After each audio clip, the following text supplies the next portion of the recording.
Bonjour la team, nous allons parler aujourd'hui de Ousmane Sonko. Nous apprenons que le président Ousmane Sonko a été conduit en salle de réanimation.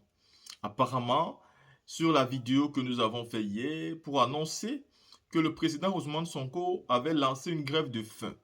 Et pour sa grève de faim, hier faisait le 17e jour où il avait décidé de ne pas manger.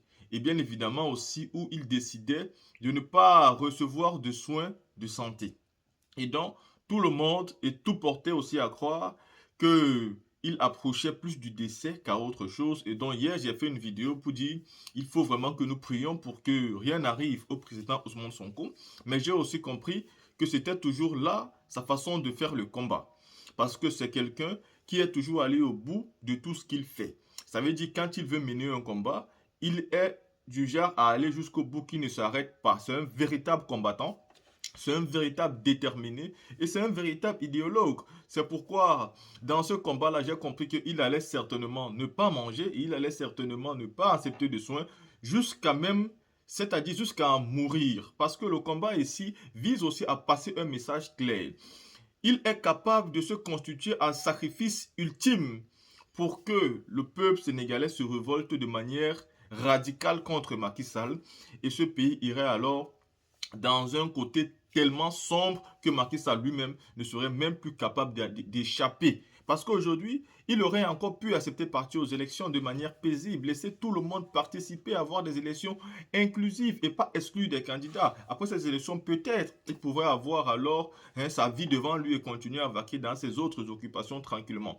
Mais ici, quand il décide d'exclure un candidat, quand il décide de vouloir fabriquer des marionnettes, quand il décide de vouloir fabriquer un successeur, il veut transformer là le Sénégal en une royauté. Et c'est ce que Ousmane Sonko refuse d'accepter. C'est pourquoi il a compris que même étant en prison, même étant dans la prison où il était capable de retourner la situation contre Macky Sall. Et c'est pourquoi il a décidé de continuer à mener le combat.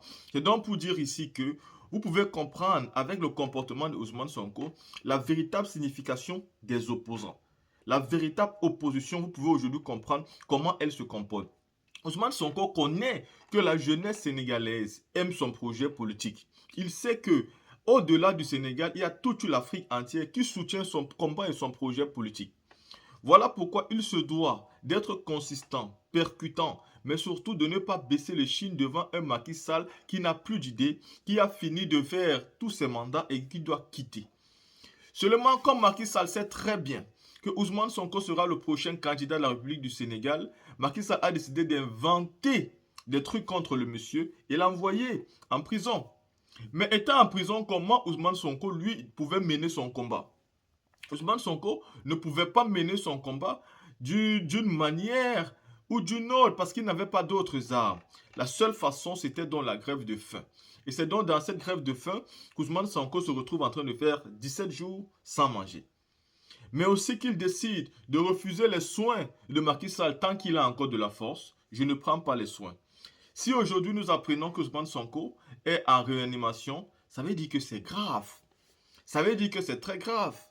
Mais aussi, si malheur arrivait à ce monsieur, est-ce que le Sénégal s'en sortirait de ce genre de malheur-là?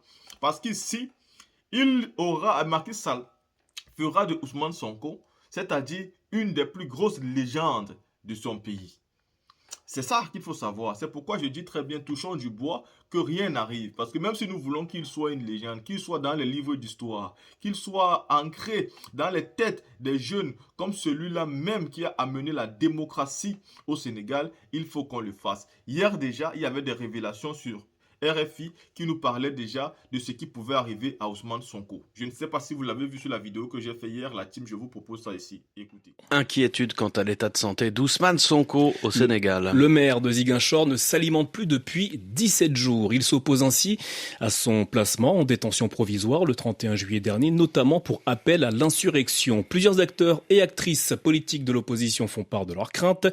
Habib Sy est le président de la conférence des leaders de Yewwi Askan Wi, la coalition de l'opposition. Ousmane Sonko continue la grève de la faim et refuse de façon catégorique et systématique que tout soin lui soit administré. Nous sommes inquiets parce que les combats qu'il engage, il les mène jusqu'à leur terme.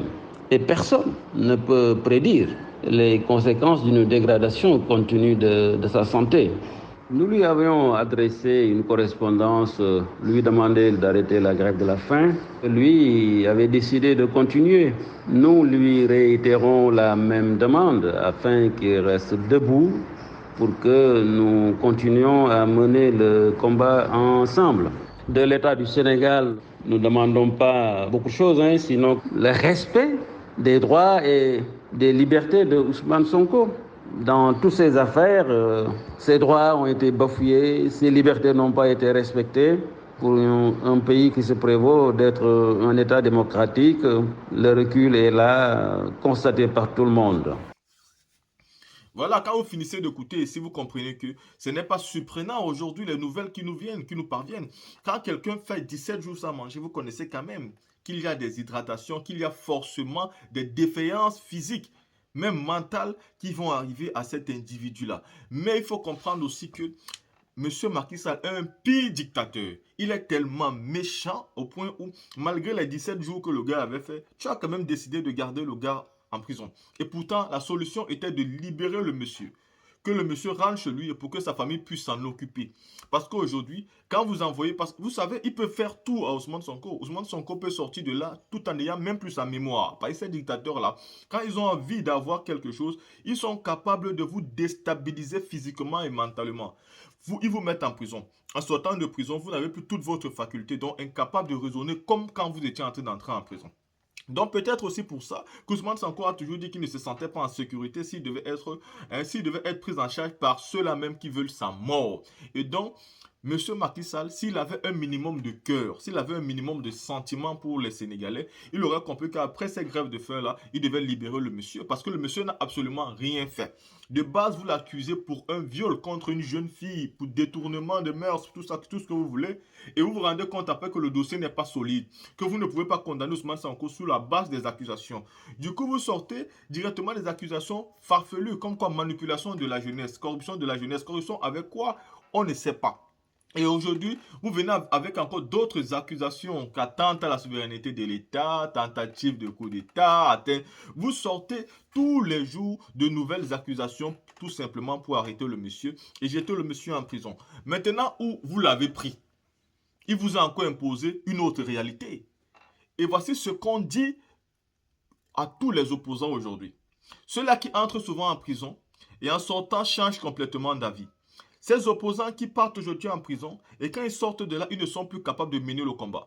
Nous avons vu des opposants sortir de prison et dire à une foule bondée que nous voulons prendre le pouvoir par la paix. Et pourtant, ces opposants-là étaient face à un parti politique qui avait tellement de la dictature. Quand je parle d'opposition ici, je parle ici du professeur Maurice Kamto, opposant au président Paul Biya au Cameroun. Maurice Kamto, quand il était sorti de prison, il avait une foule bondée qui l'attendait à Douala. Et qu'est-ce qu'il avait dit au peuple? Il avait dit qu'il voulait prendre le pouvoir par la paix. Dès ce jour, j'ai compris que je n'avais pas affaire à un véritable opposant, mais tout simplement à un infiltré du président Paul Biya qui se faisait passer pour un opposant. Parce qu'aucun véritable opposant ne peut se placer du haut de son immeuble et dire à plus de 100 000 Camerounais qui l'écoutent que je ne veux pas prendre le pouvoir par des mobilisations fortes, mais je veux le prendre par la paix. Quand il sait très bien que Paul Biya, lui, ne compte pas garder le pouvoir par la paix. Paul Biya compte sur tout pour garder son pouvoir. Et donc, si vous voulez prendre votre pouvoir, vous devez vous préparer aussi à bagarrer, à combattre. Et celui qui veut combattre et bagarrer ne peut pas me dire qu'il prendra le pouvoir par la paix. Parce que personne au Cameroun ne peut prendre à Paul Biya le pouvoir par la paix. Si c'est par ce côté, oubliez ça. Il va falloir vous battre. Mais seulement, quand vous partez déjà en prison, vous êtes incapable de faire ce que M. Ousmane Sonko aujourd'hui est en train de faire. Il est donc en train de démontrer que tout le soutien que la jeunesse sénégalaise lui donne, ils ont raison de le faire. Tout le soutien que nous, les Africains, nous donnons à Ousmane Sonko, nous avons raison. Et c'est pourquoi, quand bien même nous n'avons pas de vues sur nos vidéos, nous continuerons à parler de Ousmane Sonko parce que c'est un jeune aussi qui est en train de mener un combat digne au point même de mettre sa vie en sacrifice pour que la liberté et la véritable souveraineté d'un État africain puissent avoir lieu. Et nous comptons sur Ousmane Sonko et nous croisons les doigts pour que rien de grave ne l'arrive et nous espérons qu'il pourra regagner la liberté car les élections de 2024, nous pensons qu'il a tout pour être le futur président de la République du Sénégal. La team, ceci étant dit, je vous laisse mettre en commentaire ce que vous pensez.